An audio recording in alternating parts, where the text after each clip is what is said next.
For the third straight year to end the college football season, the SEC has watched the Big Ten hoist the national championship trophy. What's the excuse and what's the new narrative? Let's find out here on the College Huddle.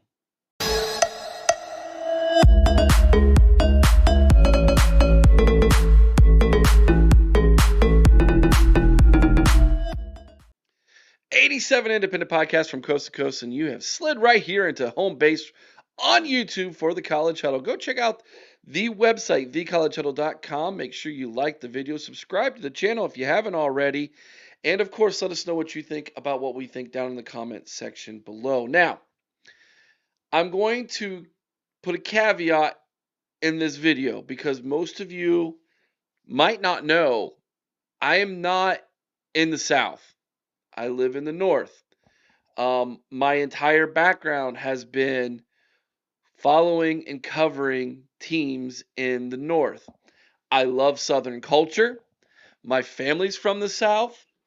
I enjoy the warmer weather.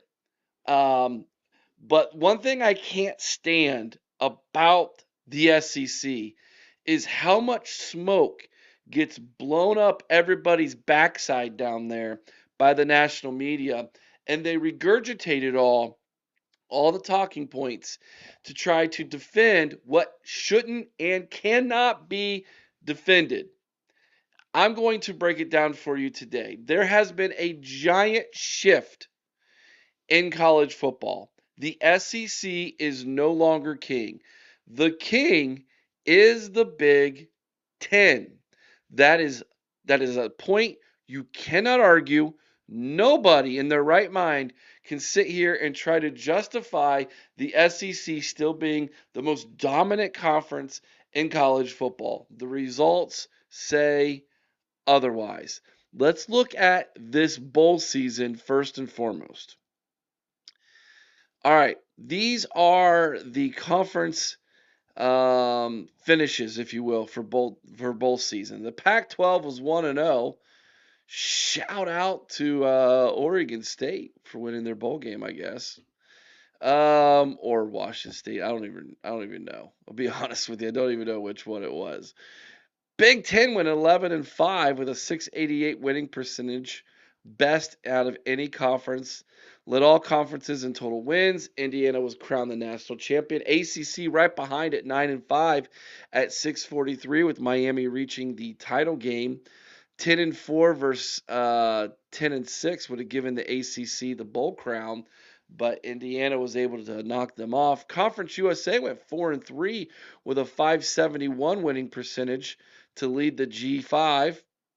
The American AAC was 5-4 with a 556, so technically they had more teams and more wins. So I would say they actually won the G5 conference crown, if you ask me my opinion. Big 12 went 4-4, even split across 8 bowl games for them. The MAC was 2-3. The Sun Belt was 4-6. Then we find the SEC, who was a major conference record worst, 1-6 against other Power 4 teams, to go 4-10 in the bowl season. Mountain West bringing up the rear at 2-5, and that conference has been dismantled because all their good teams head into the Pac-12. All right, this you cannot defend this. I'm sorry, you cannot defend this, SEC fans. The never-ending cycle of, if you win bowl games, see, we told you we're so much better than you, and then if you lose them, the defense is, we didn't even care. We had so many sit-outs. Bowl season doesn't even matter anymore. Okay, which side are you going to take? Either it matters or it doesn't. You can't continue to flip-flop your argument back and forth, back and forth. I think the postseason absolutely still matters in college football. Absolutely. 100%. It still matters. Now, on top of that, you have to look at the results from the past 3 years when it comes to what truly matters. getting to and winning national championships. Let's go back to 2024. In 2024, the national championship game was Washington from the Pac 12 at the time versus Michigan. 2025, you had Ohio State from the Big Ten, like Michigan, and you had Notre Dame, independent school. This year, 2026 national championship game, Indiana from the Big Ten, Miami from the ACC. What's missing from all three of the past years in the national championship game? An SEC team. The narrative that was, I guess, being thrown out there by Paul Feinbaum and the rest of the SEC cohorts employed by ESPN. I almost said ESECPN. That's how the world looks at it if you're not living in the South. Is that you just beat up on each other so much during the regular season that when you get to the postseason, you've got nothing left in the tank. If that narrative is true, then those middle of the road bowl teams that you have in your conference, the middle echelon of your conference, should be winning easily in bowl season. Oh, they got all their good players are sitting out. Doesn't matter. Your backups should still be winning easy if you're as good as you say you are. And it's not the case. It's not. And so even if that was partially true, then I could come right back to your narrative and say, then why are you giving up? What kind of mentality is that? What kind of culture do you have in your programs in the South where you just don't care, you give up, and you don't mind taking an L? That's what I thought. Crickets. Now, on top of that, there is now a new spin. I was waiting. I could not wait to see how ESPN was going to spin this, how Paul Feinbaum and the rest of the apologists down below the Mason-Dixon line were going to somehow spin this thing to try to be a positive. Now, here's what they're doing. They haven't spun. They're flat out coping. They're making excuses. And the latest one is absolutely hysterical. This is a 3-minute clip, guys, from the Matt Berry show where he has Paul Feinbaum on with as his guest. Listen to how quickly they go to making excuses as to why the SEC isn't competing at the upper echelon with the Big Ten. And the national championship game, for me, is always a good opportunity to catch up with ADs and other people from around the country because it's kind of a celebration of the sport and everyone shows up. And the conversations that I was having over the weekend in Miami, Paul, were that the Big Ten is flush with money. The Big Ten has more money than the SEC. Well, what does that mean? No, they don't. Yeah, they do. If you look at the conference that has the most money, it's the Big Ten. Well, why would you say that? Because 5 years ago, Caleb Downs isn't leaving Alabama to go to Ohio State. Julian Sayin isn't leaving Alabama to go to Ohio State. Well, why do they do that? Because they have more money. Ohio State can just offer more. And that's the way it is now. The money that's flowing around in the Big Ten, it's a cash problem. And we look now at the big picture, Paul. Gone are their days are Nick Saban patrolling the sidelines at Alabama, same with Kirby Smart for that matter, of being able to stockpile all the talent. They used to be able to just stockpile all the talent. They were never going to be in danger of losing any of them. Now, if you have a coaching switch or a player that doesn't like something, they know Michigan, who, by the way, outbid LSU for Bryce Underwood. This didn't used to happen. And that's where I think the biggest conversation has to stop and start. Whereas people think the SEC is flush with money, they are, but they don't have Big Ten money. They're flush with talent, everything down here in the South, but that doesn't mean as much because the Big Ten is just going to throw them cash. No, and we're talking billionaires now, and outside of Texas and Texas A&M, the list of billionaires starts to get really thin. I Yeah. can tell you, in the state of Alabama, there are 2 billionaires, only two in the entire state. They're both Auburn supporters. Alabama doesn't have a billionaire. And why is a billionaire important, Matt? Because they can throw around money. You can throw around money if you're worth 800 million too.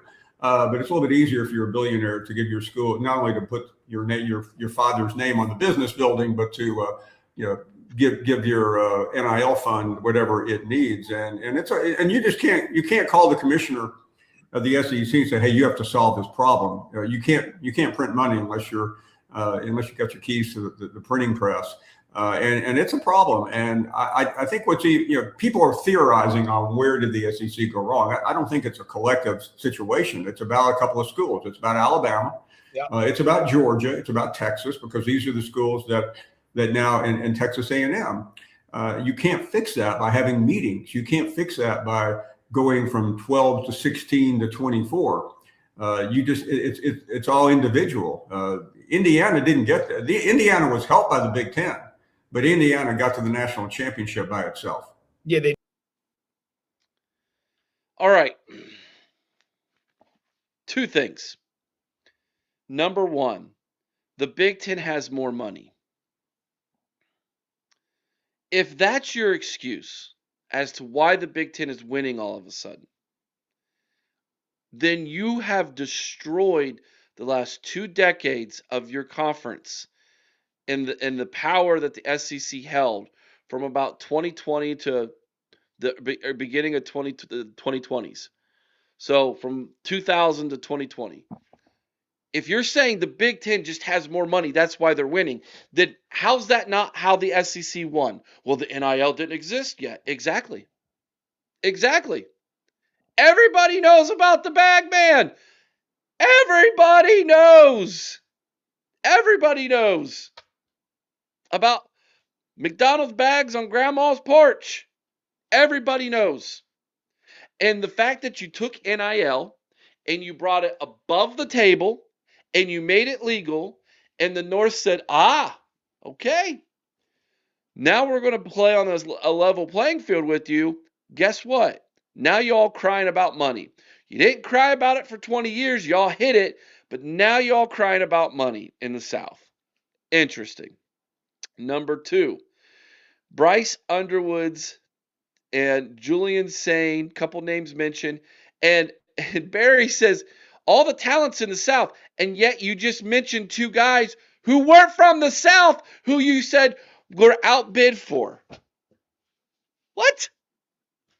So even in your own explanations of excuse making, the narratives you're throwing are inaccurate and just wrong. The talent disparity in this country, is there more wide receiver, cornerback talent? Is there more defensive line talent in the South? Maybe slightly. But look at all the talent from the West Coast in Southern California. Look at all the talent, offensive line talent in the North. Look at how many running backs now coming from the North and from the East Coast. How many great defensive linemen coming from the East Coast. I'm sorry. That narrative that is being pushed now by people like Feinbaum and Barry and the ESCCPN, it's just wrong. It's gone from here's why we're the greatest to why can't we beat the Big Ten? Obviously, they've just got more money. Everybody feels sorry about we just don't have enough billionaires. That's right, billionaires with a B. We just don't have enough billionaires in the state of Alabama, and they happen to both be Auburn fans. Please, give me a break. For 20 plus years, the SEC dominated this sport. You threw the bag man. Now all of a sudden, it's a level playing field. Teams like Indiana, schools like Indiana can now compete and win with NIL, with the transfer portal, with good coaching, player development. There's more than one way to do it now. The old way, pay for as much talent as you possibly can and just out talent everybody. It's not going to work anymore, ladies and gentlemen. It's a new world here in college football. Is it perfect? No, it is not. It's not. Is there a lot of problems with college football? You better believe there are. But one of them isn't the fact that the SEC is running everything.